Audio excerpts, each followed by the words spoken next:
Well, we are back, huh? We're back at the 9 Club, everybody. Today, we have a very special guest. Mr. Mark Normand is with us. Special needs. Well, listen. We're starting off hot. Oh, sorry. No, good to be here. It's an honor. I'm a skateboard nerd. I'm a fan. I know you had a big list of Jason Lees and Spike Jones, so I appreciate you skimming the bottom of the barrel with old Dickless here. Yeah. Well, we appreciate you coming in, and because you flew into LA just today, right? Oh yeah. And then you're going to go do a show later after this, which is incredible. I'm wiped out after a podcast. Really? Yeah. Well, I think in the comedy world, it's such a part of it now that you just get used to it. You just go. We're doing 3 a day in New York. Really? 2.5, a 2, and then a Patreon, and then you go do sets. It's a nightmare. Okay. Okay. But you are where you playing after this? I got a show. I'm doing a bar show at El Cid. Okay. Whatever that is. I think it's like a restaurant in Silver Lake, and then the Orpheum with Aziz. Nice. Wow. Nate Bargatze. We're on that. Yeah. Wait, so 2 shows tonight? Oh yeah. Get him, bro. Wow. I mean, a podcast and just not stop. Yeah, thank you. And I jerked off earlier, so I'm pretty tired. Perfect. On the airplane? Perfect. No. Mile high. Is that a mile high? I don't know if that counts. It's a solo mile high. It's a solo. yeah. Yeah. Okay. Yeah, you're solo cleared. We need a term for that. I'm sure that's been accomplished more times than the actual Mile High Club. I tried. I got jet blue balls. All right. I'll see myself out. Thanks, everybody. It's okay. We brought our own laugh track over here. Thank you.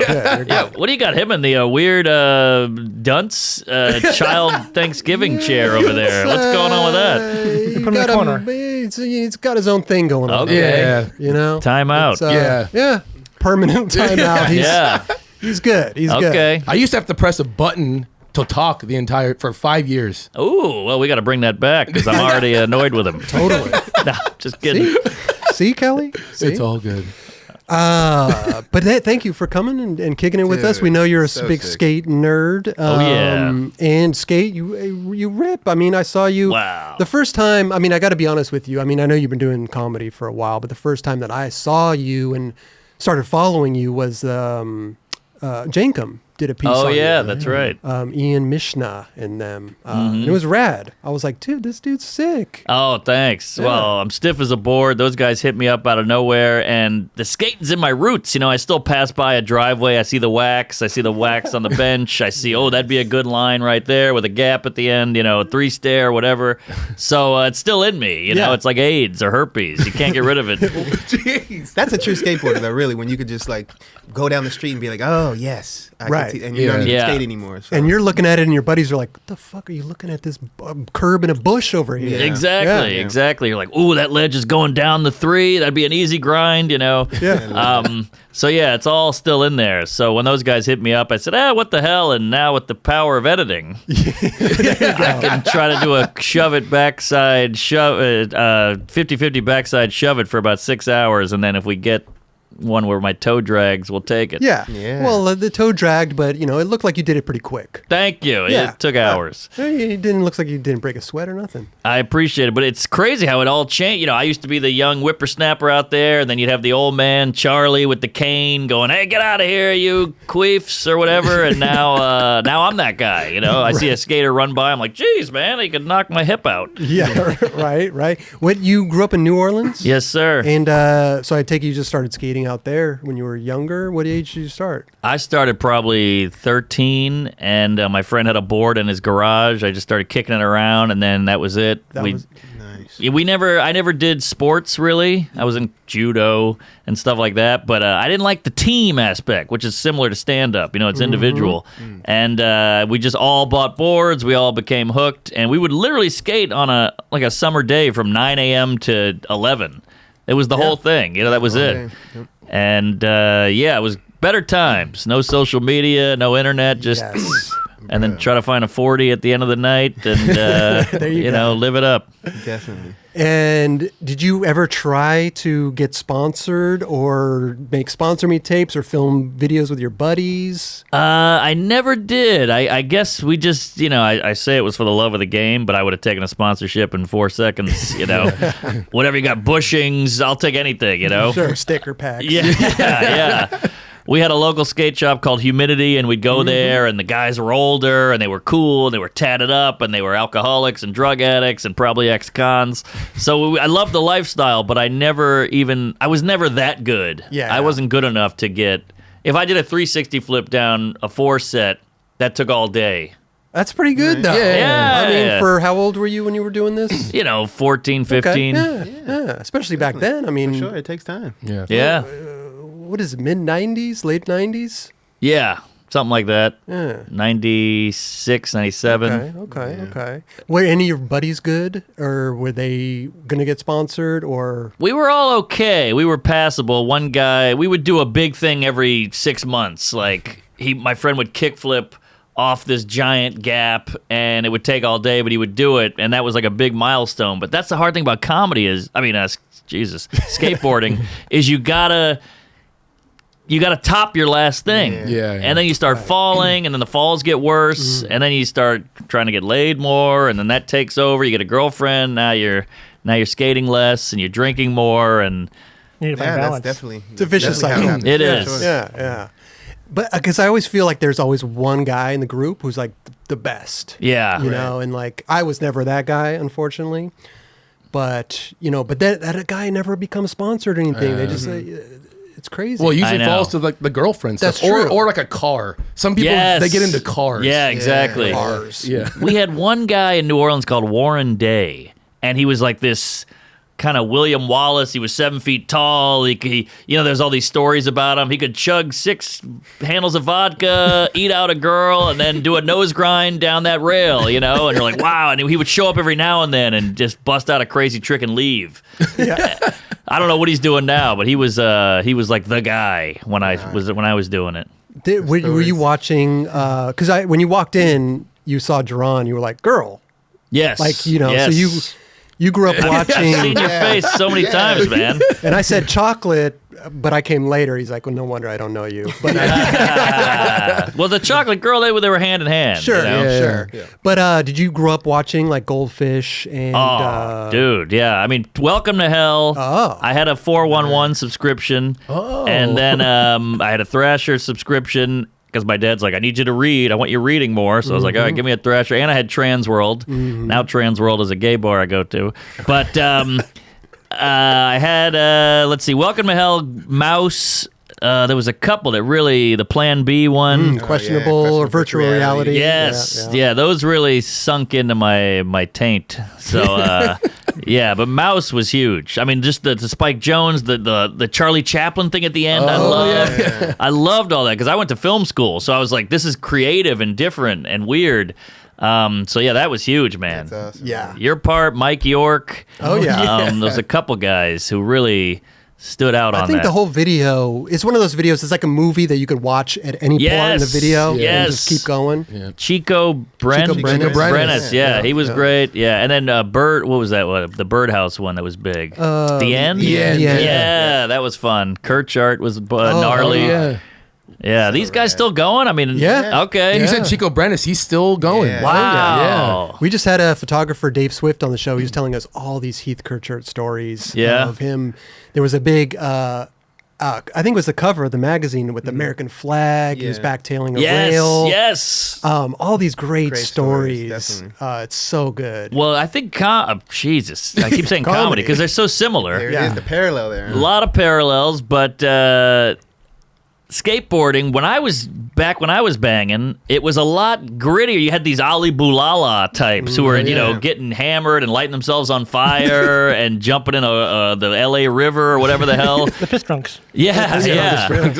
And I don't think that's around. You got Nija now. He's like clean cut. He's handsome. He's sexy. He's tatted up. He's got shorts on. He's got ear pods in. I'm like, that's a whole new breed. Sure. There's definitely different phases of skateboarding that definitely a lot of different looks. Yes, for sure. I think the piss drunk. I mean, even though the piss drunks is kind of over with, but there still exists. Okay. All these kind of crews. Yeah. All those dudes are like now sober. No way. Yeah. I guess you got to do it. Yeah. Andrew Reynolds, all those dudes. Reynolds. Yeah. Well, Dustin Dolan, we don't know. Yeah.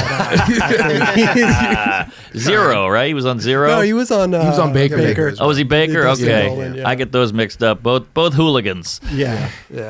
Damn. Yeah. Well, you're bringing me back. Hey, this is what we do. It's fun. It's fun. And speaking of parallels, because I do think comedy parallels with skateboarding in so many different ways. I mean, just getting up there in front of a crowd, failing so many different times, getting back up there. You're doing a demo pretty much. You're doing a demo or a contest, so to speak. I think there's just so many, because each joke is like a trick. Right. Yeah. And so you have to work on the joke over and over, and it bombs, which is the same as falling. Yeah. It's a ego hurt instead of a physical hurt. And you're doing it in front of a lot of people. Yes, exactly. Which sucks. Yeah. But you're rapid fire though. When you're on stage, you're like, that one bombed. I'm on to the next 4 or 5. That's what I was just saying. I'm like, you're just hitting them, bop, bop, you just forget about what he just said. In the best way possible. Not fucking. Thank you. I have a fear of silence. I'm a coward, so I need the laughter or else I'm panicking. So I just write a lot of punchlines out of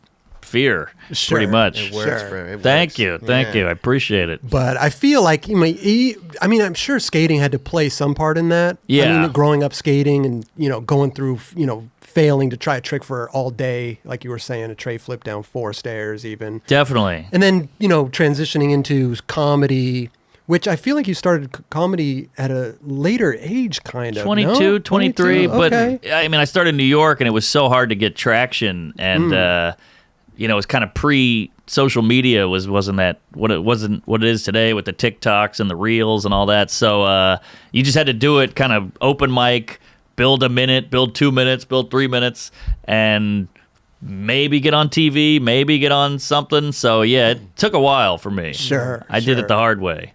But also, I feel like a super parallel to that also is like comedians having comedians back, just like skaters have skaters back. Yeah. So it's like you guys are all in this like group, right? And you support each other. You post different things about each other. Totally. You like talk about each other. You're on each other's podcasts. Yep. Like same with skateboarding. It's like somebody wins the Olympics, like we're all hoisting them up. Yeah. Right. They win a contest. We're all. We got each other's backs. Yeah, but I will say, skateboarding, I hope, doesn't get as industry fucked as comedy. It got too popular. It used to be like this basement kind of underground niche thing, and now it's like cute Netflix, and we got to have diversity, and we got to have a woman on this show. We got to have that. I feel like skateboarding is still more pure, and I'm not against diversity or anything, but it's just sometimes it's forced. Where skateboarding is just like he's good. It's same with UFC. It's just like you got a Nigerian guy, a British guy, a Brazilian guy, a white guy, an Asian guy from Korea, but there's no force. It's just natural. Totally. And I think that's actually more open-minded instead of forcing it in and da-da-da, and then it makes everybody better, and you have to be good. It's a meritocracy. And skateboarding has that. Right. Sure. Right. But comedy's been, everybody's scared of getting in trouble or whatever, canceled, so... There's less purity as there used to be. Yeah, how do you deal with like how do you deal with like Do you? Yeah, okay, definitely. thank you. I was scared to say it as the honky. No, it's okay. You got to watch your step sometimes. Sure. I mean, if you don't want to step in shit, you got to watch it. You know what I'm Right, saying? right. Because you can easily step in it these days. Yes. Right. But you watch a comedy set and you're like, was this guy hired because he's in a wheelchair and trans, or is he actually funny? Whereas you're just a good skater. Right. There's no question about it, where, you watch the Oscars now, you're like, is this the best movie, or did it get picked because it's pro whatever? And obviously there's different groups who make good movies, but you don't want to have that thought. And that's why skateboarding, UFC and stuff like that is just great, because it just this guy or girl is good. Yeah. That's why they're here. It's based on talent. Yes. Very much. Yes. Definitely. No doubt. Yeah. How do you find dealing with, like we were just saying, like getting shit on and cancel stuff like that? Because your sets are a little Sure. up and down. They're a little you know? racy. I mean, to be honest, I just watched one of your shows. I think the last one you got, I was on YouTube, got like 6 million views. Hell yeah. But it was a little like racy and jarring, but I like that. Yes. I love that. Same. Especially now. You know what I'm saying? Of Because course. people are so fucking extra, being Right, sensitive right. as fuck about everything. It's Sure. like, especially like in comedy, like you want them to give you that. You want that. Of course, You know? yeah. That's what I grew up watching, and they always say do the comedy you'd want to watch, and that's what I'd want to watch. And I've gotten shit. You're a bigot. You're a racist. You're a homophobe. Whatever. And I'm like, I'm just telling jokes. Like you don't even know who I am, Right. Yeah. and now you're judging me and my character based on a zinger Yeah. I told. Yeah. It's all. I'm just trying to get laughs here. I'll say whatever. I didn't actually jerk off on the flight, but I'm saying it to get a laugh. You know, that's comedy. I got you. And that's the part people don't understand. And so I really thought you jerked off. I mean, I'm not opposed, but I love peanuts. They drive me crazy. But yeah, so exactly, I'm with you. Where I try to walk the line, and I have no hate. I don't want anybody to be upset. You know, these guys like I try to walk half the room. I'm like, that's stupid. I want everybody to have a good time. I want everybody to laugh. But I find it more fun. It's like a Tarantino movie. Some guy's getting his face bashed in, and we love it. Yeah, you know, yeah, we know it's a movie. It's fun. Or you could go watch, you know, The Notebook. You know. But I want the fun part. I want the face bash in, and the comedy version of that is making a gay joke, or a black joke, or a Jew joke, or a trans joke. And I like to swim in those waters. It's just There's no it's boundaries exciting. with you, and I like that. I think Thank you. you. Go in and fucking say what's on your mind, and I think that's rad. Yeah. Appreciate it. Yeah. Appreciate And I it. think you hit on a good point there too, is because somebody could watch like an hour of your special and make an assumption about you in just Yeah. that hour. But I made more of an assumption about you in the first 5 minutes of meeting you. You know what I mean? And like, Well, that's nice. Thank you. well, yeah, I mean, because you really you see somebody in the eye, you see how they move, you talk to them, and you get a different perspective of somebody Right. that's just you watching them as like somebody on a screen Yes. rather than like them as a person. Yeah. Well, we've gotten to this place where we reward people for like catching. We got this guy. He's a racist, and you're like, I know, but I think you're so excited, and that it's so enticing to be the hero that caught the racist that you're not as worried about if he is a racist. Right. You're just trying to get that catch, and that's so rewarded now that people are looking for that hunt, that big Right. kill. And that's So- the thing, they're out there looking, Yeah. they're searching, No you know? doubt. They're going through, years of tweets, and Right, stuff. right. It's like, Bringing up dude, shit from the really? past. Right. But people are learning from that shit. I'm telling you that. I mean, I know a lot of people don't want to get caught in those situations again. But at the same time, it's like this is how they were feeling at that time. Yeah, You know what I mean? right. That's- Like the Kevin Harts and all that with the Yeah. gay jokes, and you're like, But Cat Williams just put out a thing where he said, if you're super worried about cancel culture, maybe you're not that funny. Okay. And I get what he's saying, that there's some truth and some ridiculousness to that, because some people are just getting, this guy fucked a kid, and you're like, whoa, where'd that come from? So that part is scary. But For sure. But if the joke is good, you can get away with a lot. Right. So I just want to make the joke good. The problem is when people go, we saw that joke you did about whatever, and you're like, I know, but it's not ready. You got to let me get it fixed first. You're just judging me on the unfinished product and calling me a whatever. And that's the thing, is like you're trying to perfect that in these smaller settings, right? And right. like, those people are seeing that, and they're like, that was horrible. Yeah. or not horrible, but you know what I Yeah, mean? Like, it's for not sure. perfected. It'd be like watching a guy try to backside nose blunt a hubba and be like, oh, he sucks. He didn't land it. And you're like, well, he will, but you got to Right. let him work on it. Sure, yeah. You know, Sure. same with the joke. Is that the only way to practice the joke? Is Yeah, literally pretty in much. front of people? Yeah, it's pretty I mean, brutal. yeah. Practice in your house, but nobody's there to laugh at it. You need the feedback to know where to go with the words and the joke. I sounded like Cosby there with the words and the punchlines, But yeah, God, I would be so fucking nervous up there trying to fucking say a joke, dude. It would be like, an out of body experience. I would not want to be. Yeah, it's scary. It's still scary. Yeah. The first time. Oh, go ahead. Oh, sorry. still scary. But the fear is kind of what makes you fix that fucking joke because you're like, I don't want to go through that again. Yeah. It motivates you. But I mean, guys watch you on the internet or YouTube or whatever, and they're like, that guy just backside lip slid a 10-stair rail. I could never try that. So it's to each his anal. Yeah. For sure. When you first started in the stand-up, when did you stop skating, by the way? Did you stop skating to take up You never comedy? stop. No, I'd stopped probably when I went to college, because it was like girls were making fun of me and you're like, how old are you, man? You got to grow up and all that shit. So I think I stopped around, 18, 19. Then just the booze came in hard. College booze. Yeah, I had a real problem. Did Some you? might say still do. Oh, okay. Yeah. And then after college, did you start the comedy career? Yeah. Or did you? Yeah, 18 to 22 is college, and I probably started comedy at 22, 23. What'd you go to college for? I just tried to get through it, and I went for film. Okay. Just because I didn't want to do math or science. I just wanted to knock it out for the parents.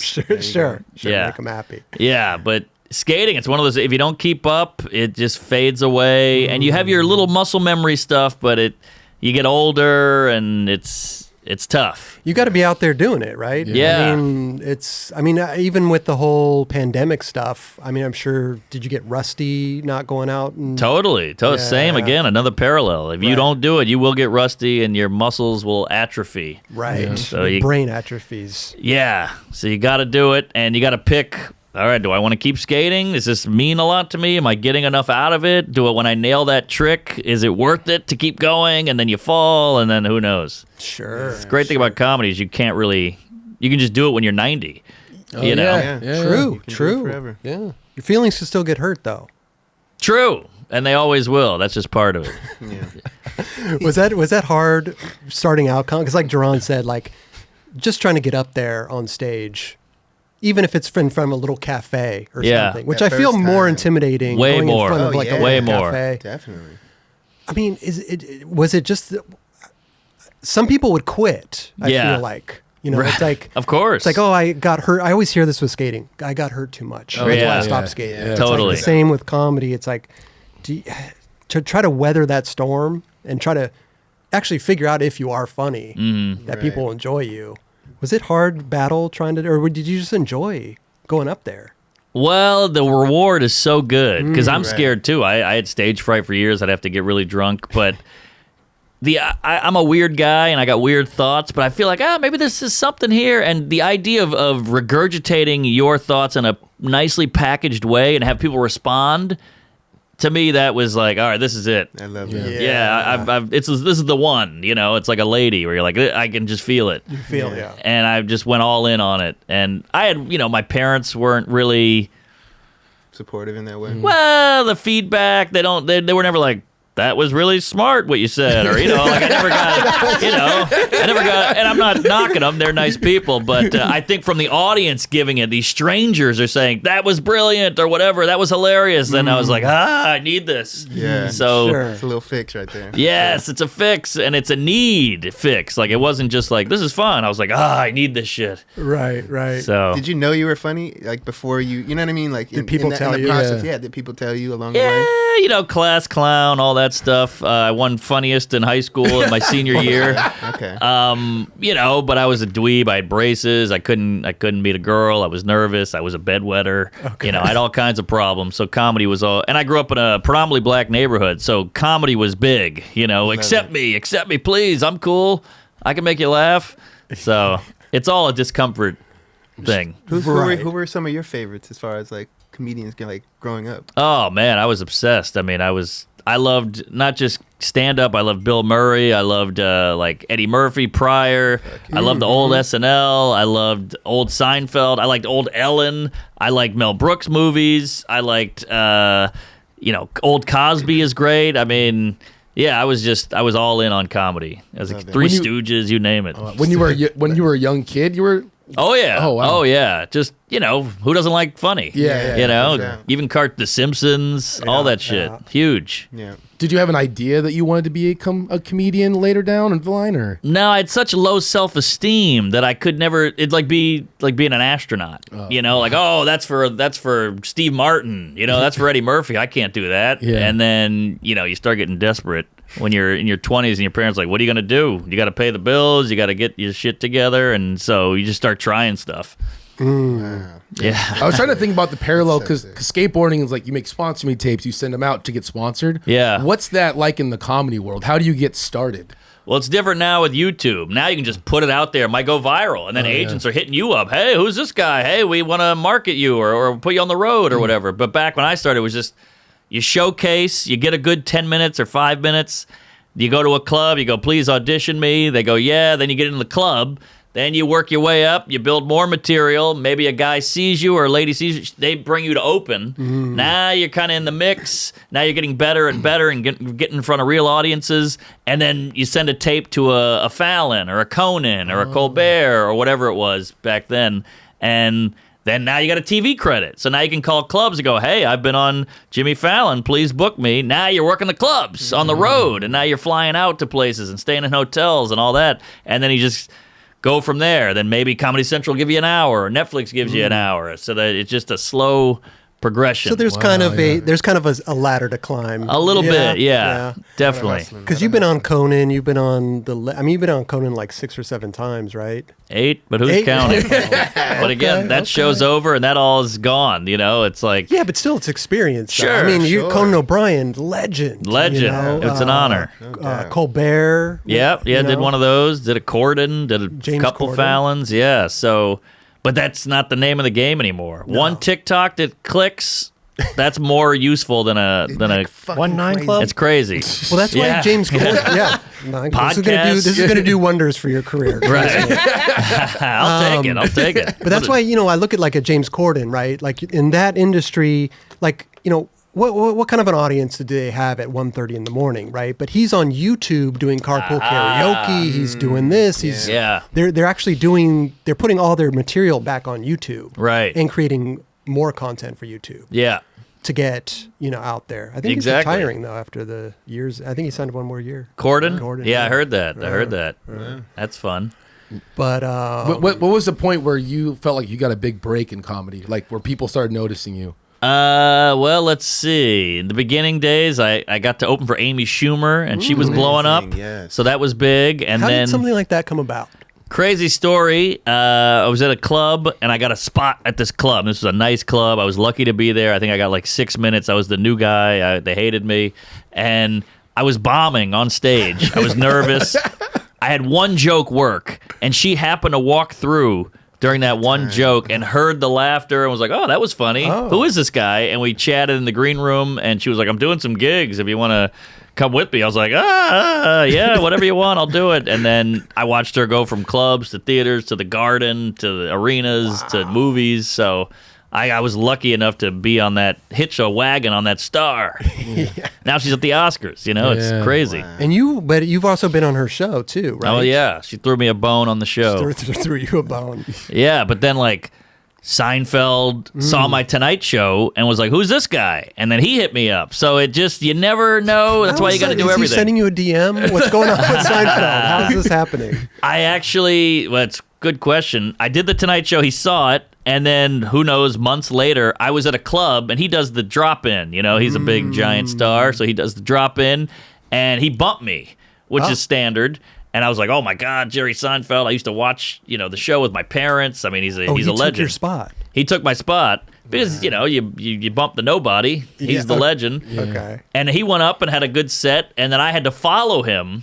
And I figured, he's leaving now. He's going to get back in his Porsche and, fuck on a pile of money. And I'll just do my set. But I was a young, hungry, this is 3-4 years ago. I was a hungry, young comic nobody. So I brought the heat because I had to follow him. Sure. They're all getting up to go to the bathroom. So I really brought it. And I had a great set, and he happened to stay. So he's like, oh, that's the Tonight Show guy. And I had a good set. So he goes, I get off stage. I'm feeling pretty good. He goes, hey, let's go hang out. And I was like, ah! Really? So we hung out for like an hour in the green room and chatted. And I had to just be normal, be normal, be normal, be normal. Don't freak out. Don't blow them. Don't do anything. Just stay the course, eye contact, act like a human being. And he's like, get my number. And I was like, I'll never call you. I swear to God. He goes, use it. And then I opened for him at the Beacon a few times. Really? Yeah, which is a theater in New York. So did you call him? Sick.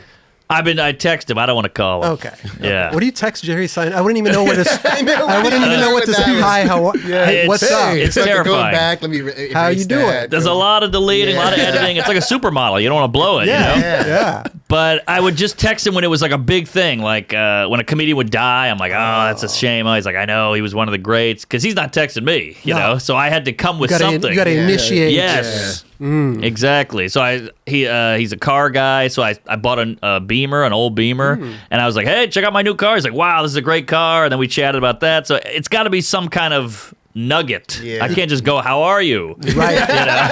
Right. There's nothing there. It's the weirdest thing. Yeah. Just a text it's so conversation. Crazy though, how the mind works. You're like, dude, how do I approach this? Yeah. How am I going to do this? Because he's probably just a normal dude too. If you probably just did say, hey, what's up? He'd probably be like, what's good? That's it. Right. How you doing? But we overthink shit sometimes. Yes, and it's another parallel with skateboarding. Skateboarding and comedian, we're just dudes. Oh, You meet Tony Hawk, he's a dude, you know? You meet whoever the hell, Jeff Rowley, he's a dude. I hope I'm saying that right. Rowley. It's Rowley. Rowley, sorry. I said this my whole life. I've been saying We all grew Okay. up. Until he was on the show, we finally found out it was Rowley. Oh, yeah. I remember not knowing he was British. I heard him talk once. I was like, how about that? Because you just watch the videos over and over. Sure. See him talk. Seinfeld had that amazing quote from with Chris Rock.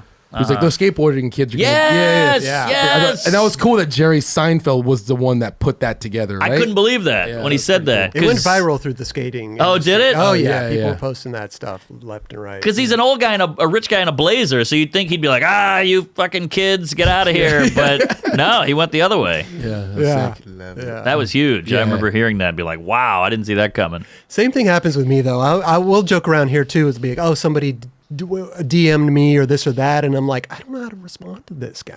He just wrote me this thing. I and know. I'm like, how do you... I don't even It know gets what a to little say. intense I don't know what to sometimes. say. Yeah. This is a legend I've looked up to my whole life, and I can't put two and two together. It's crazy. And you guys are bigger and bigger. You have this is a hit pod. So I'm sure you've met everybody. I'm sure. Yeah, I mean, a lot of people. And still meeting people. Definitely. I mean, some of the best conversations you probably know is like you do podcasts too, is like when you know somebody, right? But then when you don't know somebody, it's so interesting also because I get to find out so much stuff that I've always wanted to know. Yes, Right. exactly. That's the best. Yeah. The best. Definitely. But even still, if you meet somebody, it's still a weird, it's like you talk with Jerry for an hour, but it's still you're not texting. It's just a weird thing. Of course. It's a weird thing. And maybe I'm just not that guy. Yeah. I'm like, what's up, dude? No, but it's like an out of body experience. Like again, this is Jerry Seinfeld, so it's like fucking. It's insane. How do I text? How do I approach this? I know, and my parents, they don't know anything about comedy, and not to knock them, but that's just not their thing. But when you go, hey, I'm got Jerry Seinfeld's phone number, they're like, damn. Well, now we got something. That's here. a good name drop. Yeah. It's a good name drop to the folks. Right, Yeah. right. And then they can tell their friends, Yep. and everybody gets it. Yeah. My son has Jerry Seinfeld's phone number. Yeah. Yeah. Got it right here, folks. That's when he's made it. He's made it. Yeah. Should we text him right now? Oh, God. I feel like I'm on the best skateboarding podcast. Oh, God. I'll send him my dick later. We'll see what happens. But we got to talk about this. Sure.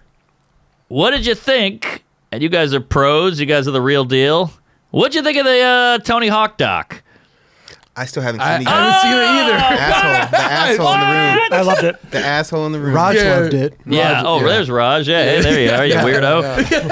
I think Rodney Mullen steals it. So wait for Mullen. He's got some points and some philosophic bullshit he spews at the end, and it's amazing. I got Rodney is chills. the best, I man. love He's it. the best. I love that. He And really is. this is like, not to, blow up our show again, but it's like just sitting here with these guys too. It's like sitting here with Lance Mountain and you're hearing these stories from their mouth. Yeah. And it's like in the Tony Hawk documentary, it's like, dude, it's just the way that they're talking, you could like, visualize being there. Yes. Almost. Totally. Incredible, dude. I always bring this up again, but those HBO documentaries are fucking legendary. The best. They know how to really bring out these stories that, are really captivating, and I love them. I agree. I still haven't seen it, though. They still are the number one in quality entertainment. Like Netflix has got some good stuff, but they also have Is This Cake? And you're like, what the hell are we doing, Netflix? Like, can we get a goddamn professional thing in here? But HBO never stopped being the best quality premier entertainment. For sure. But yeah, I can't wait for you to watch it. I'm so excited. Yeah. Yes. I heard you talk about it on your podcast, actually. Yeah. You and Joe were talking about it. But yeah. And he loved it. He's never touched a skateboard in his life, and he loved it. So that's a sign of a good doc. Yeah. For sure. Do you still jump on the board every once in a while? Every now and then, I've had people send me boards like, hey, here's a board we made with your face on it, and I hang it up in my apartment, and it's fun. But I'll take it out every now and then, and it comes back. You got your nollie shove-its and your 180s, but... I'm nowhere near what I was. I saw the one video you did with Taylor Clark. Yes. Yeah. Did you guys meet through comedy or skating, or is that comedy? Comedy, and then he skated, and he's pretty damn good. Yeah. By the way. Yeah. He's like, come out, we'll do a video, and of course I did, and I shit blood for like a week after because I'm just straining the body so hard, going 0 to 60. Haven't been doing that in a while, huh? This is such a little kid question, but like, what was your best trick? And they're like, how high could you? No, but like, what was there a trick that you were like, this is my shit? Well, backside kickflip for me it just felt right. It just clicked. I love that trick. I think it looks pretty. I love that move. I love that down some stairs. So I was big on backside turning. So I could do a kickflip frontside nose slide, shove it out. That was like the height of my technical. Kick front nose slide, okay. Yeah. That's a rare one, too. No one really does the shove it out like that. Yes. Yeah. Love that. That's sick. That was a big one for me, but that was like the peak, and then it was all downhill after that. But I love a board slide. I love a crooked grind. I mean, I'm tail slide was always a bitch for me. Something about getting the back. Frontside tail slide or backside? Both. Yeah. Something about the tail always threw me. Like a nose slide you can control, but the tail would just fly out. Yeah. I did a few of them, but that was always my white whale. Yeah. Do you have footage anywhere? Well, we made a video when I was a kid. We had like 6 guys. We all made a video, and it's a total mouse ripoff, by the way. That's nice. We did all these horrible sketches and jokes and everything, and it got ruined during Katrina because I'm from New Orleans. So we're trying to find some footage, but we had some gold on there. Wow. I know. It kills me. I would kill to see that stuff. Oh my Went through the gosh. Katrina catastrophe. I know. VHS tape. Wow. Shit. But we got to talk about these new guys. I can't even. I watch them like this because I'm like, this is too painful. How big of a jump it's stand up skateboarding is taken because it's just so. It's elevated. It's like kicked up. It's on roids. But it's going so fast too. Yes. That's the thing. It's elevating so quickly. Yeah. And do you have a favorite right now? I mean, you mentioned Nyjah. Well, he's like the gnarliest. He's the go-to. Contest dude. He's very well known. Streetwise too. Very He well known. kills it. I know. I'm just saying though, in the Yeah. general public's Yeah. eyes. Totally. You know. Well, what's great about the newer guy? What's this guy's name? Oh, he's got a wicked backside heel flip, and he's got a hell of a big spin flip. Is that a trick? Yeah. Sure. He's a shorter blonde guy. He's Jamie Foy. No, he's great. He's great. Shane O'Neill is great. But what is this guy's name? Josh, I want to say. Josh Casper? Oh, you know him. He's big. He's in all the X Games competitions. He's burly. He's one of these guys. Chris Jocelyn? That's Chris it. Jocelyn. Yeah. That guy might be my favorite. I mean, that guy. He's technical. The tricks are incredible, and he does the big gaps. And I like the combination. Yeah. Chris is fucking Yeah, gnarly, he's dude. super gnarly. Definitely. When I saw him for the first time, God, I thought the same thing. This guy's just gnarly. He just jumps down crazy shit. And then I saw him at Battle of the Barracks. Yes. I was there hosting it and stuff, and the dude didn't miss one flat ground trick. I was like, this guy is the best. Yeah. He's Exactly. gnarly. He's a great skateboarder. He won the all whole around. thing, right? Yeah. He won the whole thing? He won the whole thing. It's usually one or the other, you know. Like, no offense to Jamie Thomas, big fan, but he would do some big ass flip, the kick flip over a gap, or like a grab in the air or whatever, and it was awesome. And he would do huge rails and stairs, but I don't feel like he could do a crazy backside flip to 180 nose grind or whatever blunt. You know, I don't feel like he's going all in on that. I sound like an old man with these tricks, but I don't feel like he's going all in on like a Day One song level.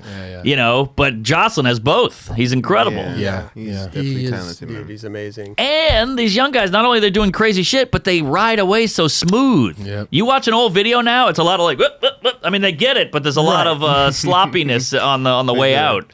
It's like their first time doing that trick, and then they're never doing it again back then. Right, Now exactly. kids are just doing the same trick over and over and over. They're perfecting it at the skate park, probably going out and filming it. I mean, they're doing these tricks nonstop. And it just clean right away, 4 wheels planted, foot on the screws. You know, you watch a Gons, and Gons is a legend, you know, he's innovator, but it's loosey-goosey. Yeah. You know, and now it's just clean. Everything's clean. Yeah.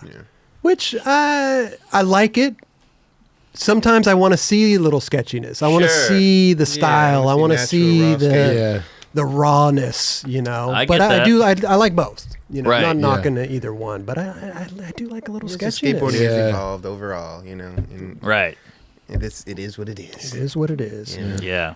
I feel the same way about stand-up specials. It's the chandelier and the red curtain and all the lights and the swooping camera angles, but nothing better than a Chappelle in a club with the cigarette, you know, and he's trying stuff and got notes up there. To me, that's the fun stuff. Yeah, right. Have you ever been to one of those? Oh, yeah. I mean, I'm in New York. He pops into the Comedy Cellar all the time and just sits there and talks, and you're just like on every word. I mean, it's a real talent. It's like a gift. Yeah.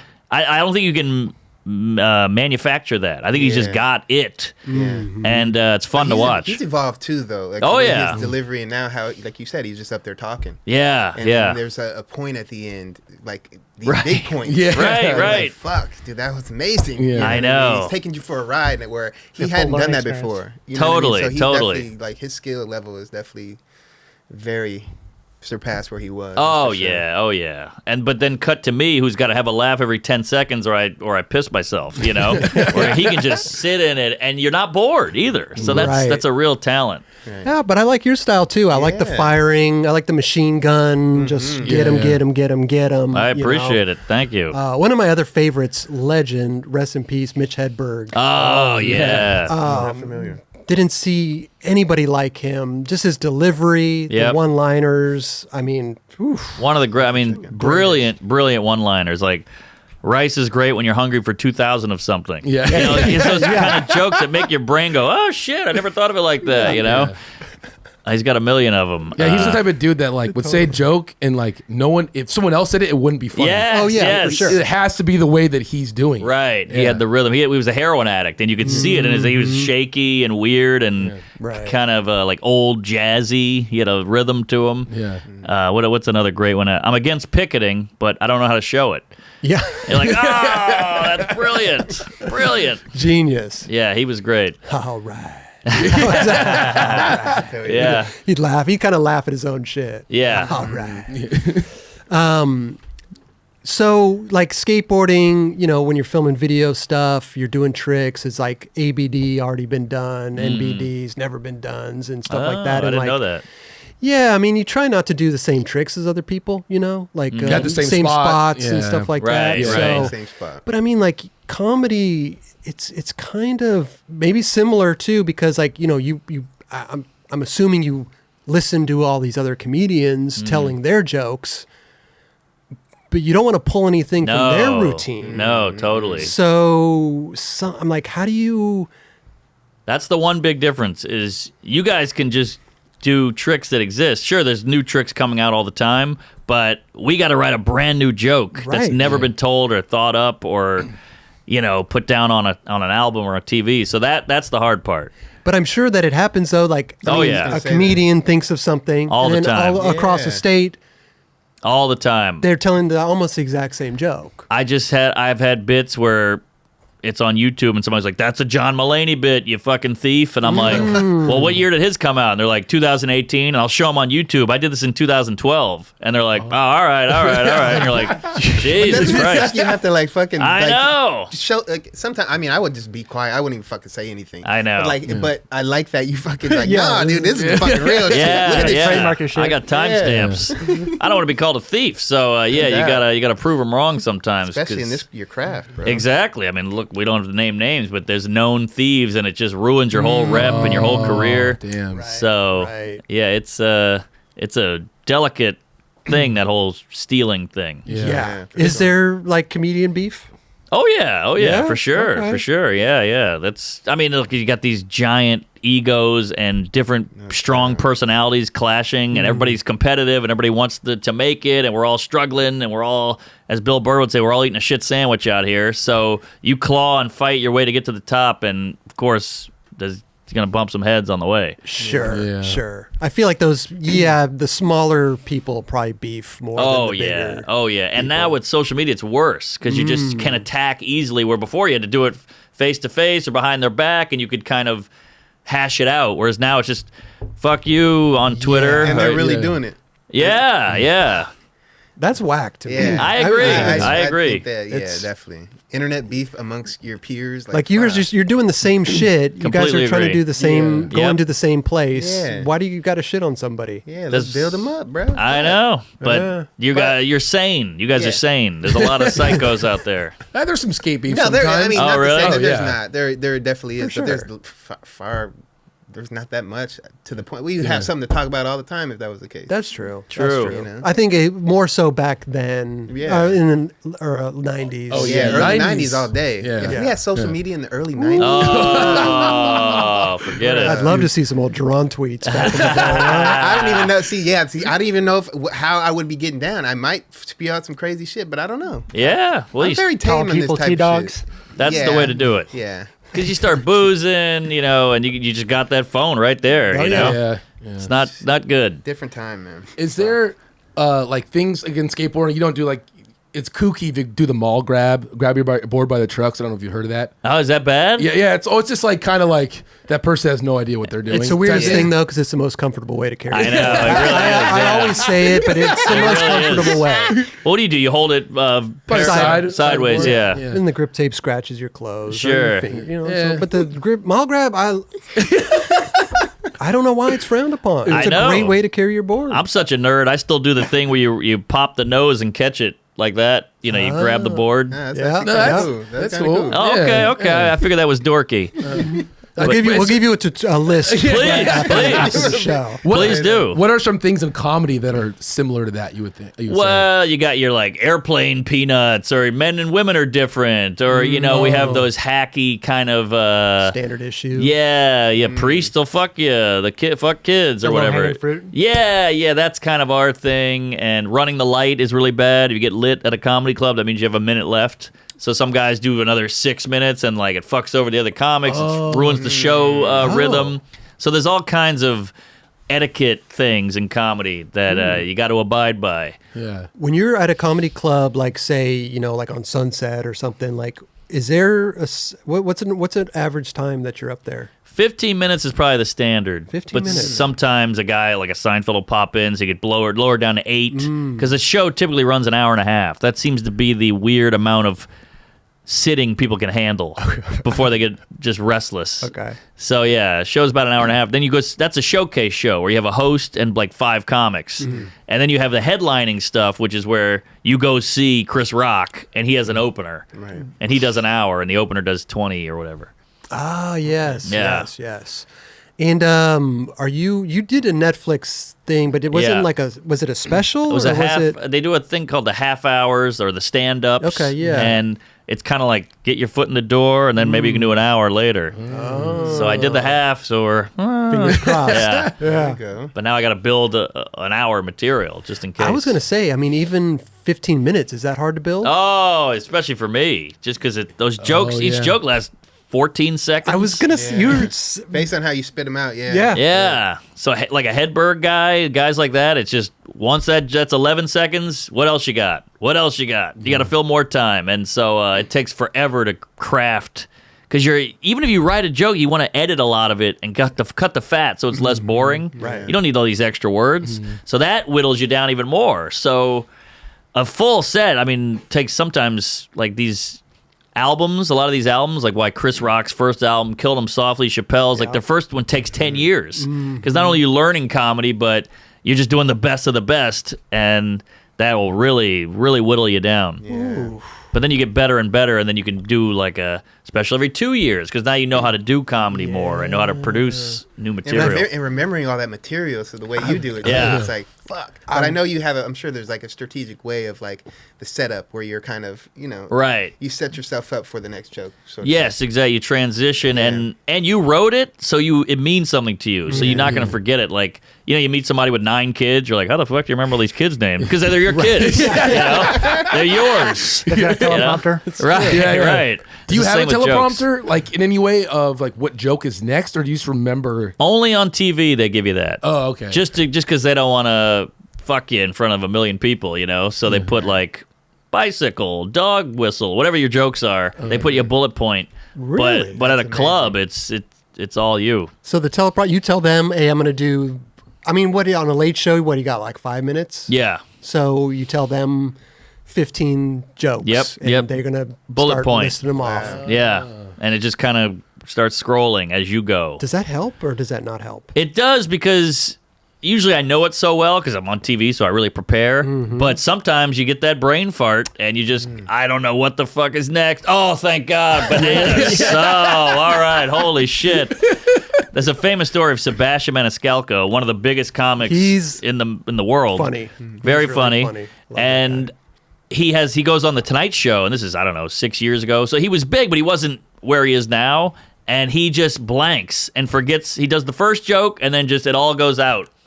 And he does a whole like, I don't know what's next.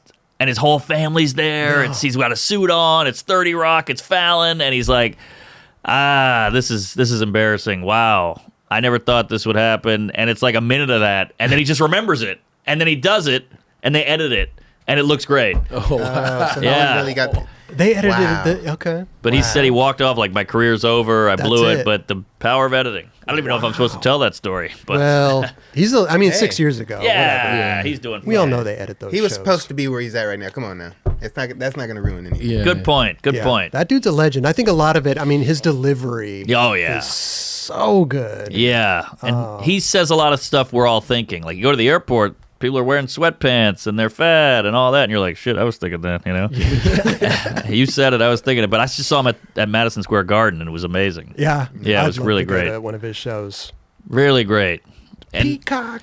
Yeah. He's talking about there's a peacock on a plane. especially in a time where we're just like, Ukraine, political, left, right, whatever. It's like he's talking about the mall and, breakfast. And you're like, this is easy. Yeah, I feel like a lot of what's the point of going political? I know. I'm with you. Yeah. The easy There's kind certain of- shows for that. Bill Yeah. Maher. Yes. Stuff For like that. And I like that too. I like Bill Maher. Yeah. So do I. For sure. Big fan, actually. But he's like, this is my thing, and I'm going all in. Right. Whereas you don't want to go see some rando at a club, and you're like, all right, we get it. You're against racism. What a take. Hot take. These people use stand-up as their weird little soapbox. You're like, you got to mick with the yucks, too, there, fatty. Let's get some zingers in here. Sure. Imagine if a guy was skateboarding, and you're like, I'm not going to jump down these stairs today. I'm going to talk to you guys about homophobia. And you're like, you're a skateboarder. You got to do the tricks. No doubt. All right. Sorry, getting too real. When you with your jokes, is there like a process that you have to run or doing these jokes, or is there something that pops into your head? Like, do you just automatically think of something like that and put it together? Yeah, you get like a weird tingle, like a connection happens in your brain when you're kind of just zoning out. You're in the shower, That's exactly you're what I was shitting. gonna say. In the shower, that's where they all start Yep. to like really come together. Yeah, you've all had them, but the comedian just hones in on them. We've all had Extracts them. 'em. You go, what? There's a couch and a sofa. What the hell's the difference? Then there's a futon. Then there's a sofa bed. But how can it be a bed if it's a sofa? You know, you do all that bullshit. And look, that's horrible 80s hacky shit. But I'm just trying to think of an example, you know? It sounds like early Seinfeld. Yeah, exactly. He covered all that. So, Sure. But I'm just saying, like, your brain starts going, oh, yeah. And you just start noodling with it and just dissecting and dissecting. And then you get kind of like a little, it's like you're panning for gold. You see a little sparkle and you're like, all right, I got something here. Well, I mean, it's like creating a trick for like a combo trick. Yeah, you know, it's like you're thinking about a backside tail slide, shove it, tail slide, backside You're trying flip to out. build You're on it, connecting all the Yes. dots. Yeah, yeah. You're thinking of all that stuff. Yeah. Even a beginner skateboarder couldn't process Exactly. that, you know. You got to learn the fundamentals, and then you can keep. We call it tagging, where you have a joke and you just keep adding lines to it, and it just keeps getting laughs and laughs and laughs. It's kind of like when a guy does a kickflip backside tail slide, shove it out, and you're like, "Well, that was awesome," but wait, he's in a manual. You know, you just keep adding to it, and Add a trick. Yeah. is that what it's called? Yeah. Add a trick. It's like a game of skate, but you keep adding a trick, like a full line. There you go. Yeah, we'll play after the show. All right, I'll watch. Play it down the alley. I'll comment. Yeah. I'll commentate. Commentary. You guys will blow me out of the water with one nollie.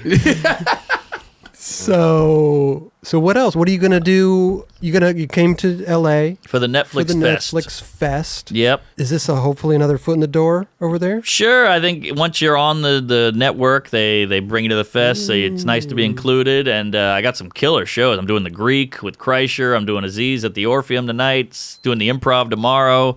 So it's exciting too because I'm a New York guy. So it's always fun to come out and see the other side of the country and the other scene. Right. And jump in and you get to show them all the jokes they haven't heard because I was building them over there, and now I get to bring them to LA and. What is this scene? So you haven't performed, or you haven't done any shows out here? Not in a while. In a while? Okay. Yeah, because it's such a big trip that, you don't do it that often. So you get to build all this new material, then you come out here and they haven't heard it yet. It's very exciting. Is there a different style of comedy from like West Coast to East Coast? Oh, yeah. Yeah? Oh, for sure. What's the difference? I think New York, and this gets awkward because people have sensitivity about this, but New York is a little more writery, and I think LA is a little more performance-y. And not knocking it. Like Sebastian is a performance guy, you know? Sure. Whereas Dave Attell or Hedberg is just, here's the joke, here's the joke, here's the joke. And they're both good, there's a place for both, but I think LA, it's a showier place. It's Tinseltown. It's La La Land. Yeah. You got to bring it. You got to be up there. You got to be a spectacle. Where in New York, it's gritty, it's cold, it's dark, so you want to just...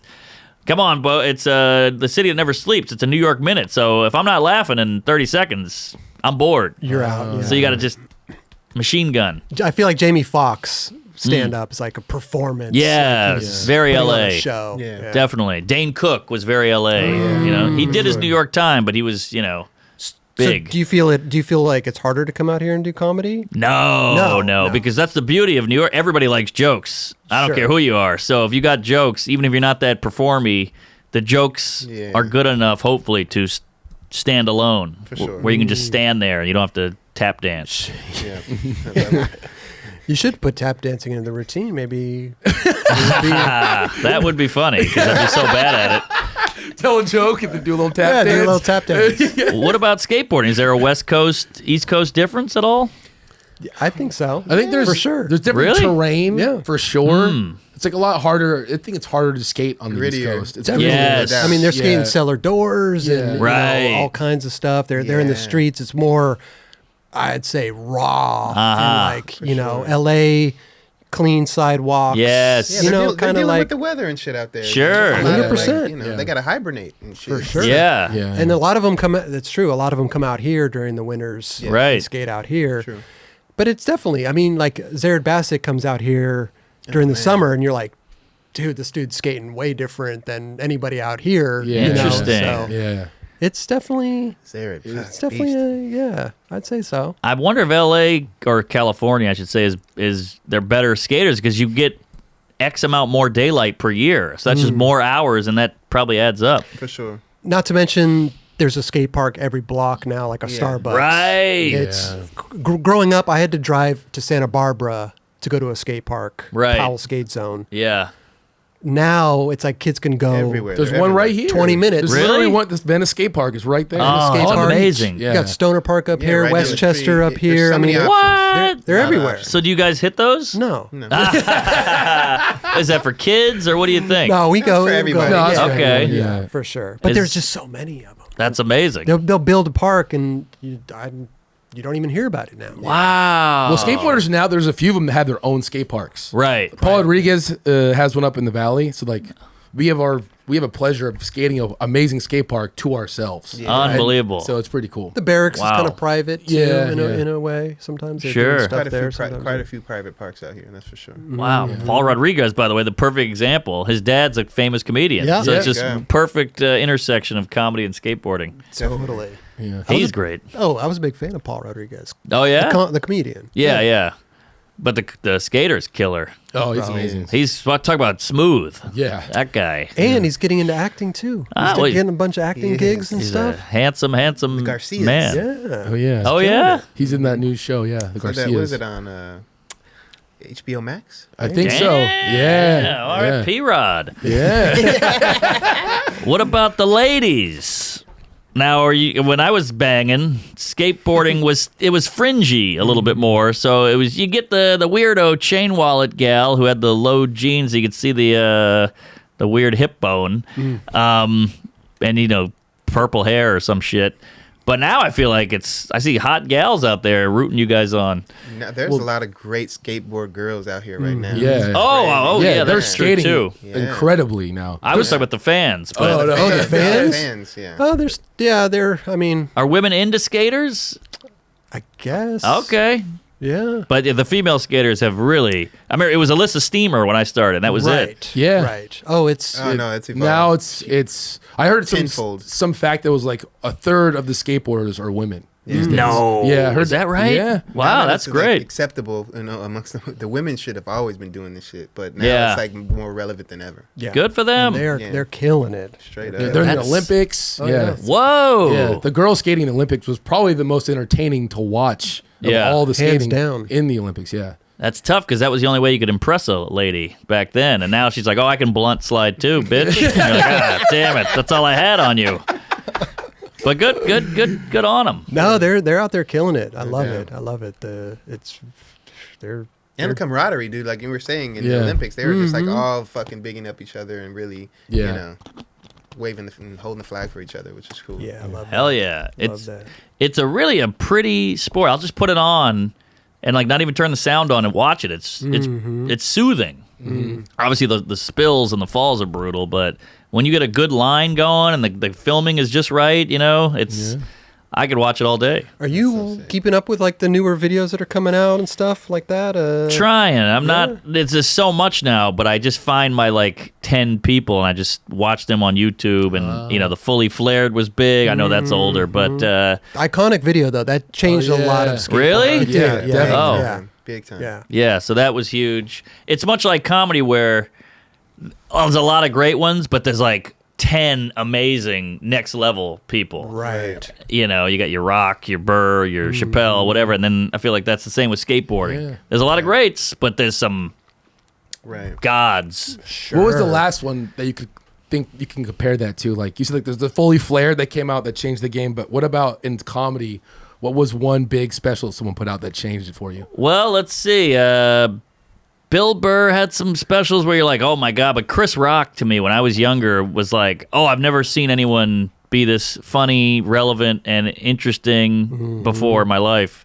Yeah. So that was huge. But Netflix did a thing. When Netflix came out, they had a few people get on there early when Netflix was new, and they popped. Like Tom Segura, Ali Wong, a couple people who just skyrocketed, career-changing special for them. And now they're all doing arenas and whatnot. So that day is kind of over. There's been so many specials that they kind of blend together.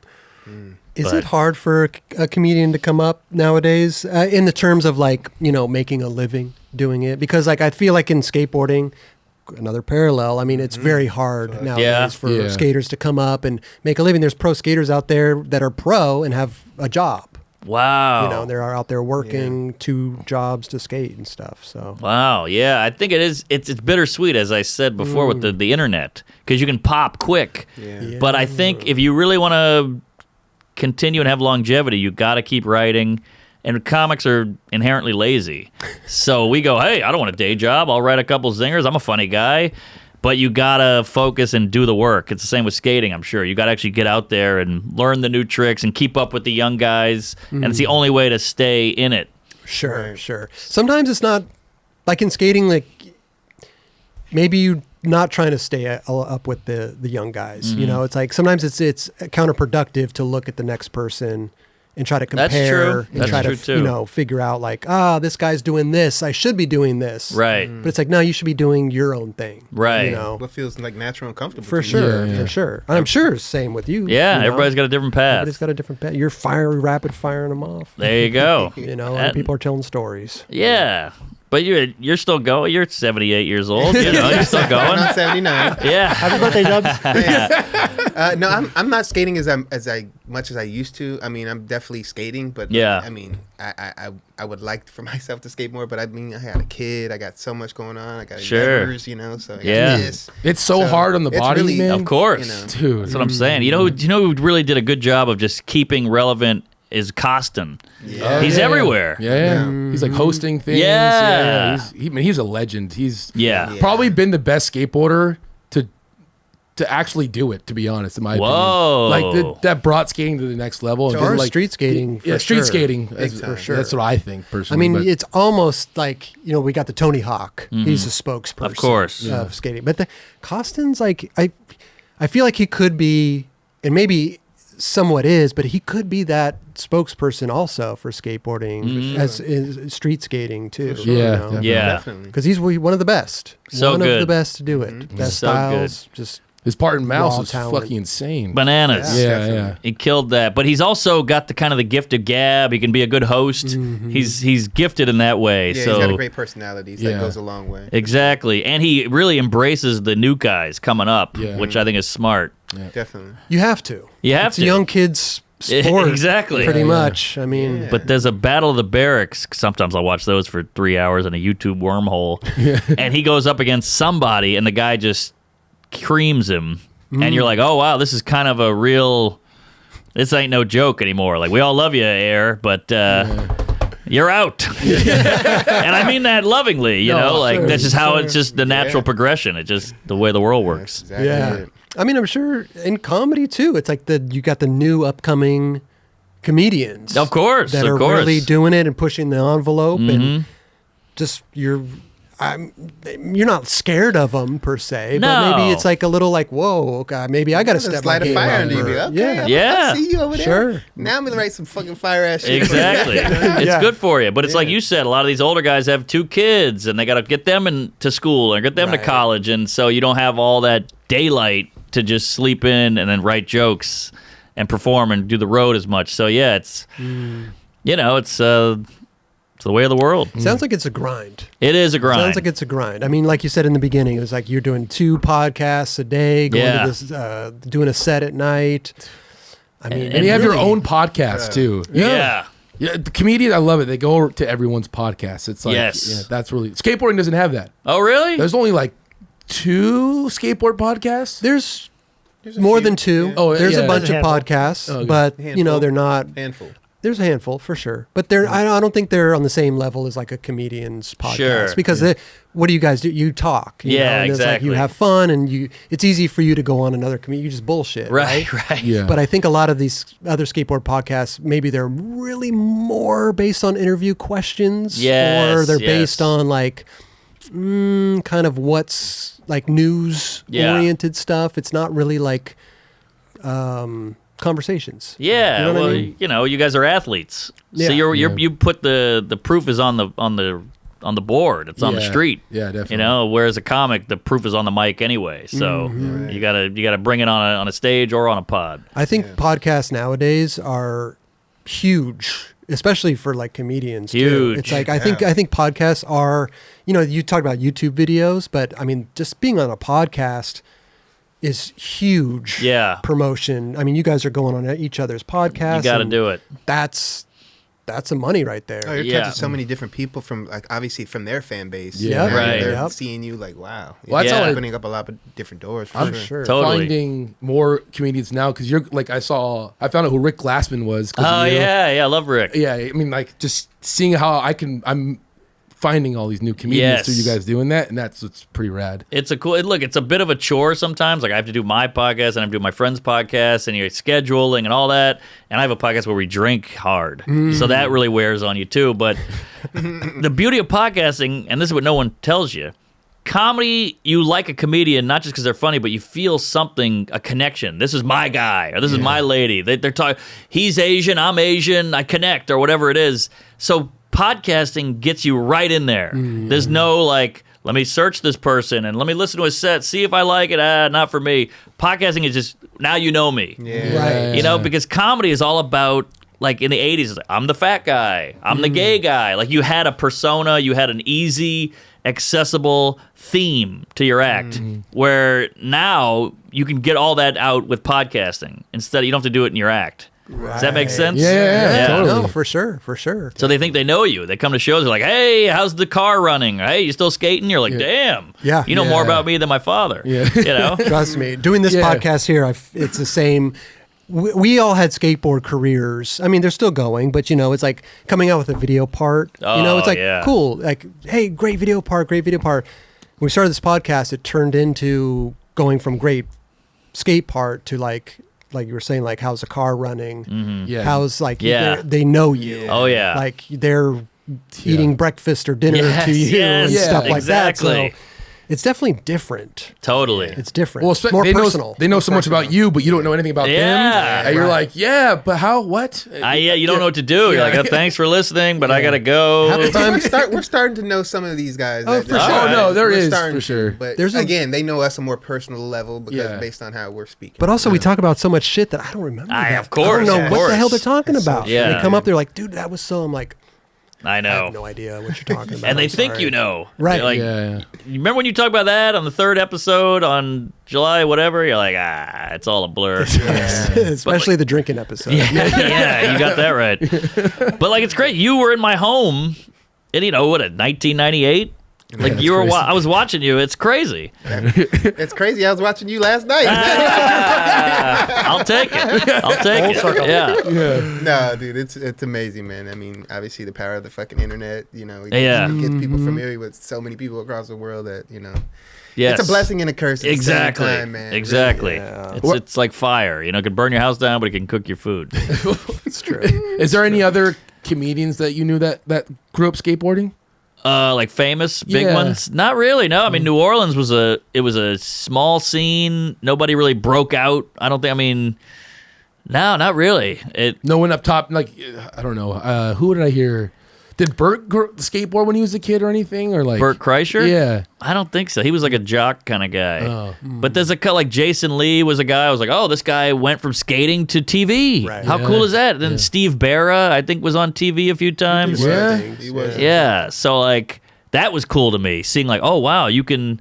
It's not just a bunch of, no offense, but as skaters, I felt like kind of a degenerate. You felt like an outsider, a weirdo, a punk. Yeah. And so to see guys go from being punks to a Kevin Smith movie was fucking wild. Yeah. Sure. For sure. I mean, like we all, because we get stoked when it's like the Seinfeld thing gets brought up, and he's like talking about it. And when we see Chappelle riding a skateboard and stuff like that. Yes. I mean, the Olympics. Who ever thought that would happen? Yeah. That's insane. Yeah. Talk about I'm just going back to like thinking about like Dave Chappelle. Yeah, he fucking loves skateboarding, and then me like reaching out DM. Dave, come on, you like skateboarding, right? Like, yeah. But he's not checking his. No, He's not checking that someone shit. else is checking his shit, and they're like, get the fuck out of here. Totally. We're like, we're cool, right? They're skateboard, right? Yeah. Come on, man. Shit. There's a couple longboarders out there who call themselves skateboarders, and that bothers me. Yeah. Get out of here with the longboard. I like that bothers you. Yeah, I dare you to kickflip that thing. I dare you. Dude, they do some wild shit on that stuff. That's true. They dance and stuff. Yeah, I love that. Tic tac and shove it shit. But I see people doing like fakey big flips on those things. Wow. And I'm like, that's a lot of energy. Yeah, a lot of lumber. a lot of mass. Yeah. It's like having a huge dick. It's hard to wheel that around sometimes, right? You know. I know. Yeah. But yeah, you see some of these videos of kids on razor scooters whipping those things around and landing on that tiny 3-inch piece of steel. It's insane. Right, that thing could fuck your legs up. Too. Oh, it's like a Imagine those helicopter. shitters. Yeah, dude. I'm just picking that thing up and it just swings right into my fucking leg. Yes, exactly. Goodness. Were there a lot of like rollerbladers and stuff when you were growing up out that was there? beef. You know, yeah. We had beef, Yeah. and it was stupid beef. It was just like, we're supposed to not like each other, so let's, make stink eye. You know what I think is a funny beef? I think the funniest beef, and I understand the beef, is with BMX. Skaters and BMX. Because BMXers, they'll go up and grind and chip up the curbs and There's stuff. no beef. Yeah. But you know what I mean, though, Now Raj? there's no beef. There because is no beef. We But figured this out on the show. The bikers do be fucking the ledges But up. see, here's the thing, though. And the is ramps. but that's the thing is like, if you're like a seasoned BMXer, you're not going to chip those up, right? It's the people that are, just kind of, not. They don't know yet. That's Yeah, what they don't have as a biker. that could to finesse get on it. there. Yeah, Right, yeah. right. But Now there's like new but- pegs that don't. yeah, Oh, there's all really? kinds of Yeah, stuff. yeah. But I I've mean, been pegged. you look at the. Sorry. You good? I'm good. I had to get that out. Does that happen to you a lot where you just like hear something like I have to say I have it? to do the bit. It's Tourette's. Joke Tourette's. But you look at the shit that the BMXers are doing, and it's fucking bonkers. Unreal. I mean, there's so many like holes, and your legs can get twisted up in, and they're doing these spins, and they're grinding. I mean, look, Dakota Roche and all these people, and it's like, because there was like back in the day, maybe not so much more now, but it's like there was a little bit of head butting Friction. back sure. there for sure. Well, also you get hit by a BMX guy at a skate park, Dude. You're out for a day. You're like, God, you get a tire to the hip. That's a lot. I initially said that on this show, and I got a lot of heat for that.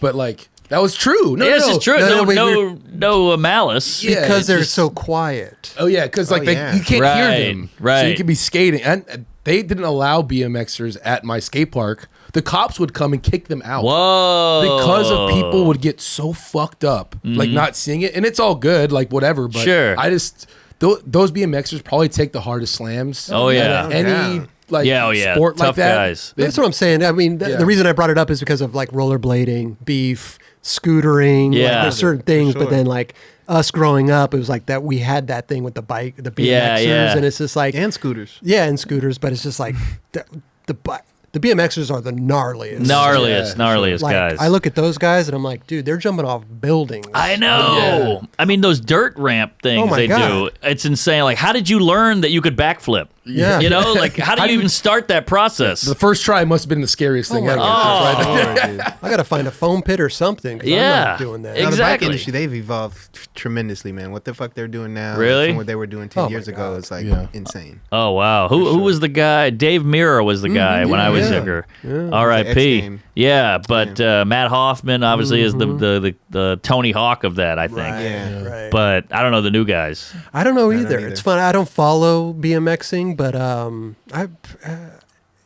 Yeah, I mean, I'm a the big tricks, fan of it. it's- I remember that movie, Rad. You remember that Yeah, I love Rad. shit? Rad and Thrashing. They kind of came out around the okay. same time or whatever. Totally. But it was a bike movie, you know. Right, But right. They're doing similar. shit. They're like, do you know what El Toro is by chance? The spot? Yeah, Yeah. It's like the 20 stair. Yeah. So some dude on a this is like normal, I guess, but he grinded up El Toro. Oh, my He did a God. back 180 out or something like that. You're like, dude, how would you even think you could start doing that? you're going Unreal. full speed at at a 20 stair. Unreal. Yeah, it's psycho. Wow. but those guys. Woo. What's up with BMX backwards? You know, you see a lot of these guys do a crazy trick and they land fakie or whatever they call it, and they have to whip around real quick. They pop around. Yeah, right. can you go backwards on a BMX? I'm ignorant. I don't think you can go. I think if you do, you have to swing it around real quick. Yeah. And then start from there, then go. But I don't really know. I mean, they consider that a land when they land Of course. fakie and then they pop turn it back around. around, yeah. I mean, I'm sure they can get a couple little kicks Pedals. of the pedals Yeah. around to go back. But there is the trick. They have the half cab. Like, so half cab is a fakie 180. Okay. And they called that a half cab That's in amazing. BMX. Oh, okay. So when they're going fakie and they turn around like that, they call it a half cab. I always thought, because it gives me anxiety when they're going back, because I can tell they want to turn around real quick. And I always thought, if there was one guy who could just go backwards And keep going. yeah. that guy would be the man. Have you seen, I like, think it's ingrained in our brain Yeah. now. It's like fakie, rolling backwards. Right, right. But in their brain, they're like, oh, dude, pop around, half cab, cool, we're done. dude, have you seen skiing? The skiing, Oh, they go those crazy. full backwards. Yes. They go down a hill backwards. And they just launch off some shit. It's insane. Those flips, like, they're in the air, and I can't even keep track of, was that a big spin or a big twist? Or They're whatever like, it they're was. doing 1080s. Yes, with twists too, yeah. like with their body twisting. I mean, I can't even keep track. Like, can a judge at the Olympics tell what's what? It just looks. Yeah, they're just. The best is when they're the long jumps. You Oh, when yeah. When they go down there and they're just flying. Yeah, they're pointing. Yeah, they're flying. Yeah. It's like for 15, 20 seconds. Yeah. They're Unreal. like They're flying. just sitting there. Yeah. Yeah, it's incredible. Wow. Love it. Snowboard? You ever snowboard? I did. Yeah, I did it like I don't know, 2 months ago. Okay. I enjoy it. I mean, it's skate. All my friends ski, and then I'm the douche with the snowboard, and they're like, "What are you doing? You're 38." And I'm like, "Well, I skateboarded Yeah. for 10 years, so or maybe 6 years, so I gotta go to the roots. Sure. I can't just learn how to go straight.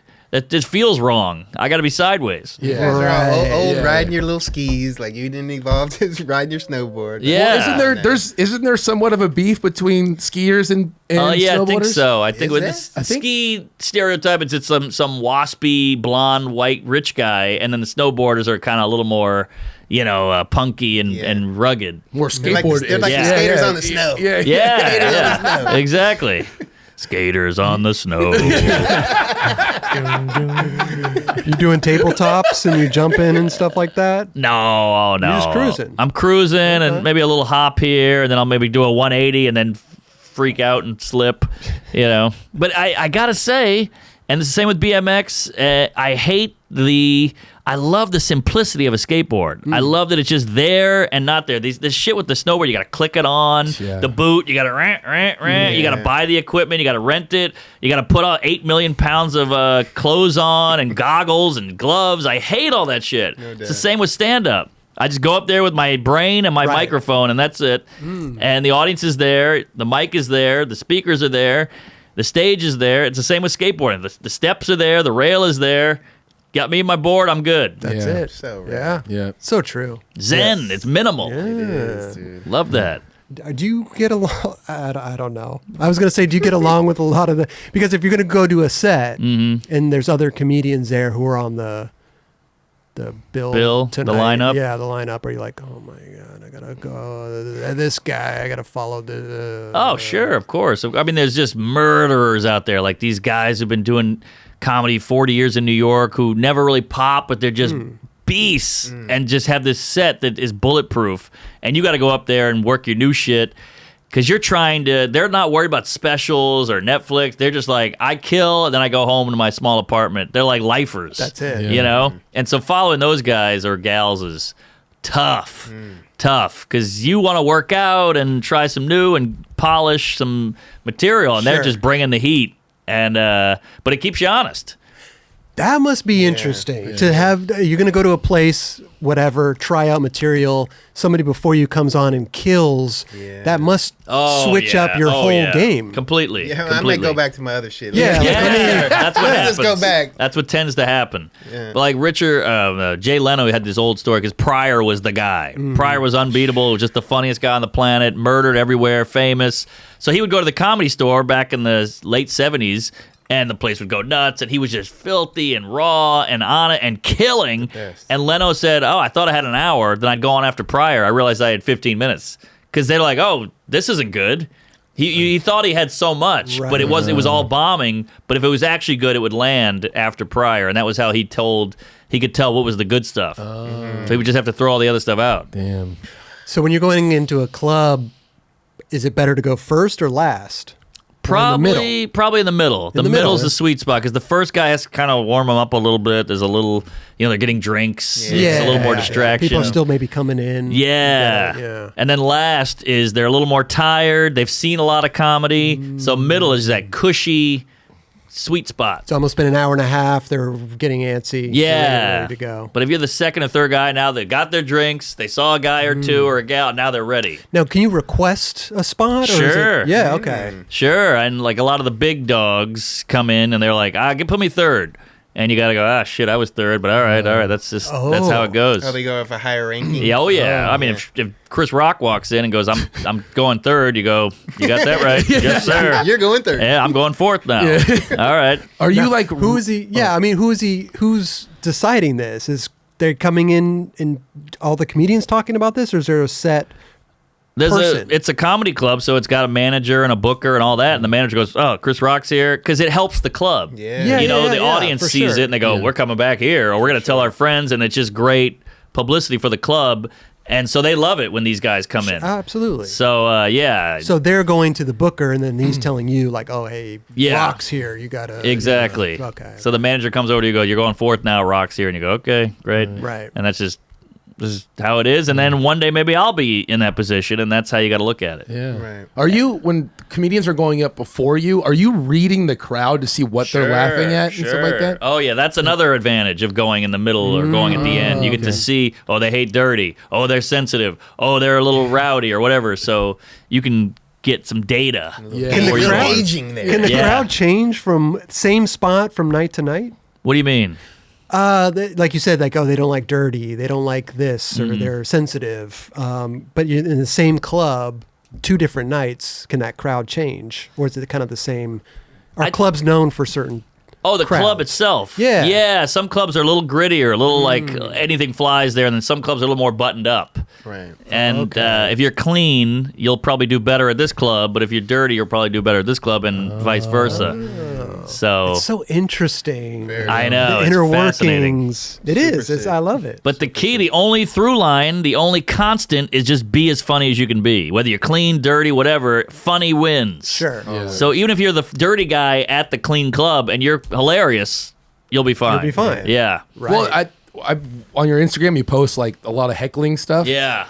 That creates a lot of good content, or like Of course. it's hilarious. But how do you feel about that when people are saying shit in the middle of your set? Well, I do because you don't want a comics act is it's his income, it's your living, so you don't want to give your act away because you want to do that special and make money off of it. So I do a Q&A after all my shows, and then people just go abortion or Amber Heard or whatever that's in the news, Elon Musk, and you just zing and zang off that, and that's what you post, so you don't burn your act. I see. So then when they go see you on the road, they're like, well, I've never heard any of this. And I watch him all the time on Instagram, and I still haven't heard this. Okay. So Interesting. all these weird Smart tricks. little way right there. But this is all new stuff that happened with the internet and social media. So it's all. I just talked about it the other day because like some skaters, they'll post everything on their Instagram. Yeah. They'll come out with a video part.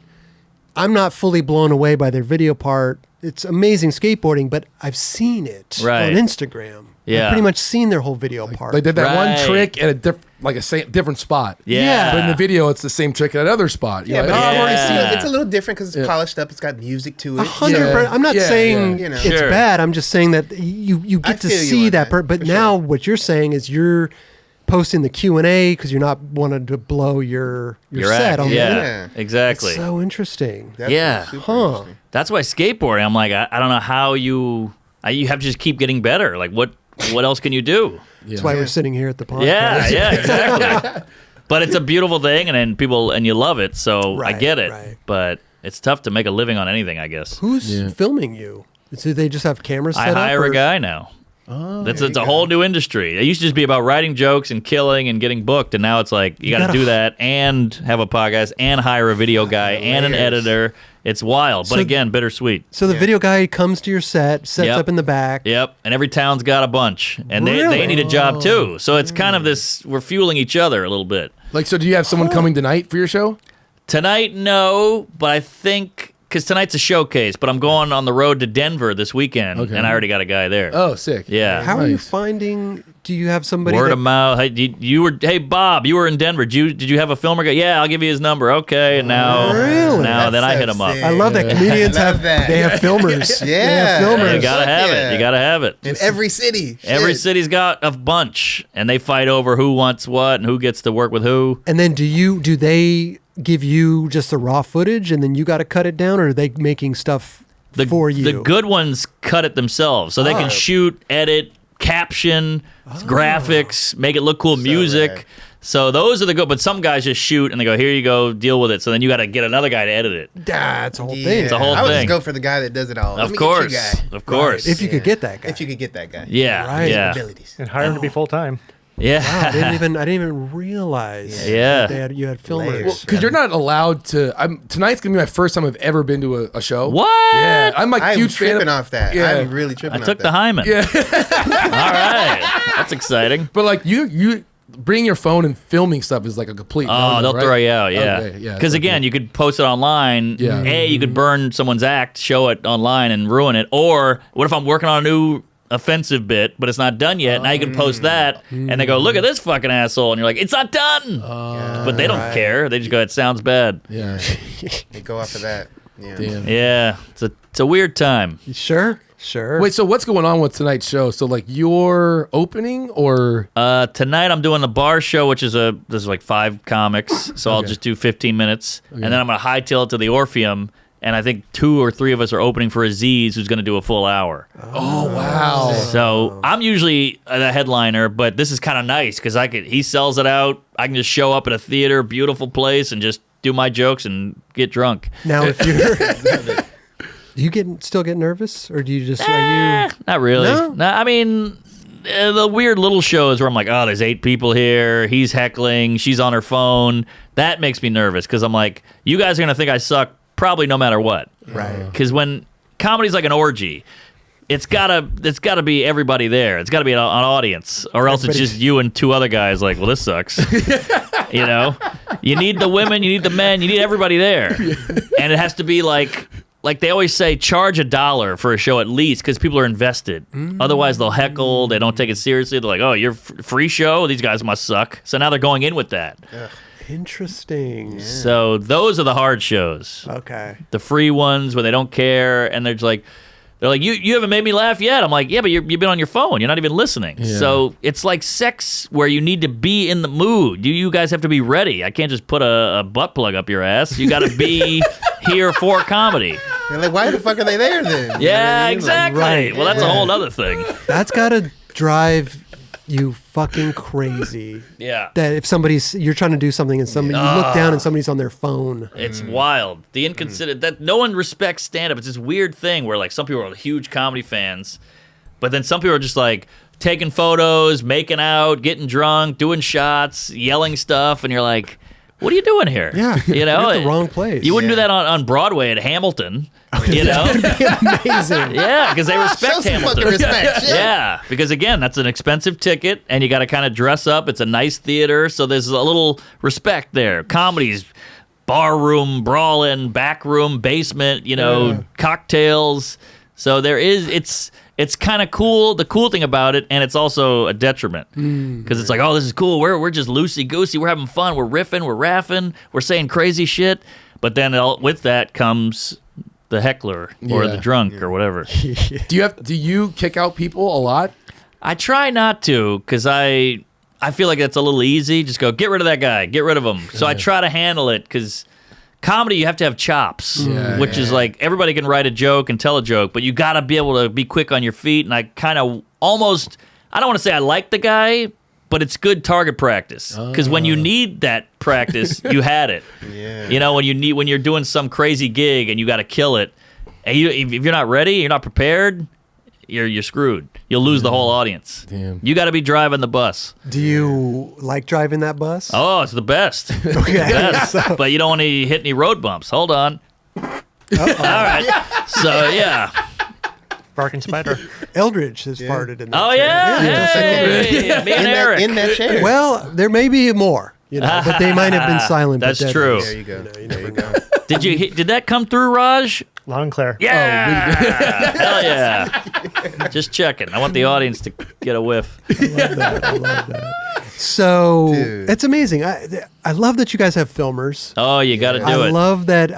There's so many things that I just didn't know. Yeah. I'm an open coffin. Whatever you got. That. But yeah, it's the business is changing. Mm-hmm. Some say for the best, some say for the worst, but you got to go with it no matter what. I think it sounds like Twitter is a big thing for comedians. A little bit. It's not as much as it was. Oh, okay. But it's definitely like a good place to. It's an open mic. Yeah. You can throw out a tweet or a joke, and if it gets a lot of retweets and traction, you're like, maybe there's something here. I'll bring this to the stage. Interesting. But a lot of people just fight on it, so it's kind of ruined it. Yeah. And then who knows what Elon Musk will do? That'll change things. See how this unfolds. Are you finding? I'm thinking about buying Farmers Only. That's my plan. No, I'm kidding. I can afford it. As you get bigger in the comedy world, you probably get noticed now out in public. Mm-hmm. Do you enjoy that, or it's because I find you have to be in the mood for stuff like that. Totally. If you're not in the mood, you have to deal with it in a nice way. Yeah. Because I always want to be nice. Yes. But sometimes I'm not in the mood. I don't want to be a skater podcast like noticed. Yeah, I think it's like being a hot lady. Is you get hit on by some creep, and you're like, this sucks. I hate being hot. But then you also get hit on by the cool, sexy guy, and you're like, this is great. I'm hot, or I got a free whatever at this restaurant because I'm hot. So it has its ups and downs, Right. But I was on the phone recently with like cable company, and I was like, you motherless scumbag, you're skimming me for everything I got. And some guy's like, hey Norman, I'm a big fan. And I'm like, all right, I'm on the phone. And he's like, geez, all right, sorry, you celebrity. I'm like, I'm yelling at a guy and he's yelling at me. I just can't blow you right now. I'm on the sidewalk yelling into my phone, so sometimes it's awkward. Yeah. But I do like it. It's nice. But I don't want to be famous. I would never want to be huge. Right. What do you mean? You're on the road. You're on your way. Right? You get noticed all the time now. I want to cap it at some point. Like how are you going to cap it? Well, you can just stop putting stuff out or get canceled. I don't know, but There's ways you can do That's up it. to stop. You You can can get control the canceled right narrative here. like the Seinfeld lifestyle, he's got $1 million cards, he's got $1 zillion, he's got a great family and all that. But like to me, that would I want to be able to walk through an airport. Right. I want to go to a concert and enjoy it. Right. So you don't have TMZ up your ass every time you go get brunch. That's So, true. That's I hear you true. on that. It's Well, a double-edged. You're in control of that, so you know like how you can cap that. That's the plan. Yeah. It's a double-edged sword. But It you is. also want to make a good living too. I mean, sure. you want to have fun, but also Right. reap the benefits. Yeah, and not miss Exactly. out on opportunities that can obviously get you the bag. Yes, the bag is good. We love the bag. So but how do we get that bag without being famous? Well, I think you can be at a decent level, like a guy like Mitch Hedberg, who is dead now, but you don't know who he is. So there is a way to, with the internet, just get your people. Yeah. True. And just have them come out every time you come to their city. Right. But you don't have to be Tom Cruise. So when you're going out to these shows, like you said, you're going out to Denver, going on is it a north or just a west coast tour? Well, it just worked out that I was doing L.A. and then boom, we're doing Denver this weekend. So Okay. it's a quick flight. So when you're doing these shows, you got your filmer there. Yep. You're filming and everything. Are you now? What are you making content for? Are you making content for your Instagram or for YouTube? Both. Or both. And also, the game has changed. Like, I have a YouTube special, which Okay. is unheard of, like 5 years ago. Sure. You know, YouTube was kind of a joke because your dad can fart and put it on YouTube. Anybody can be on there. So you wanted HBO, you wanted Comedy Central, you wanted Netflix. But now YouTube is like a real spot for comedy. Yeah. Because the industry's gotten so weird and stuff that, like, we got funny people who are like, well, if you won't touch me, if you won't give me a special, I'll do it myself. And now that actually has some legitimacy. It's got some weight to it. Yeah. So you want to build up your YouTube subscribers. So when you put that special out, people will see it. So you're putting out that hour-long YouTube special on your own channel. Yes. Right. Along with other things. How many Yes. subscribers you got? I got about 285K, Okay. which is, good. you want to get to $500,000 or $1 million, obviously, Yeah. but I'm building. Hey. You don't put your podcast on your own YouTube, do you? Well, it's me and another guy. Wait, you talking about my Patreon? Oh no, I have a Patreon pod, which is just me, that I do on Patreon, and then I have a pod with my friends, Yeah. and that's on its own channel. Because we felt weird who gets it on Okay. their channel, so Yeah. we just made it its own channel. Oh, that's smart. How does the Patreon model work?